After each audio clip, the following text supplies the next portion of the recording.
অর্নিল স্বাচ্ছন্দ্য বোধ করে কোন নামে?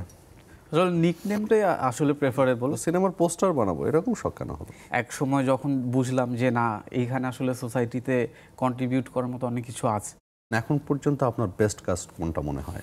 তার ভেতরে উল্লেখযোগ্য কিছু কাজ যদি বলি, সামথিং লাইক অ্যান অটোবায়োগ্রাফি, যেটা বাংলাদেশ এবং ওয়ার্ল্ড ওয়াইড মোস্তফা সরোয়ার ফারুকী। হ্যাঁ, আমি অলরেডি তখন কাজ করি, তারপরও আসলে ভালো কাজ করার ক্ষুধা আমার সবসময়। তো সেই জায়গা থেকে আসলে আপনি মার্কেটিং গাই, সেখান থেকে একটা কথা আছে, negative impression sometimes is a big impression for marketing. সেটাও তো হচ্ছে বলতে পারেন।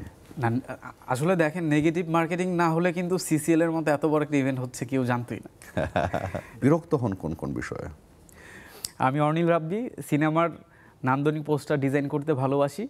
আমি আসছি নেক্সাস টেলিভিশনে, সাথেই থাকুন।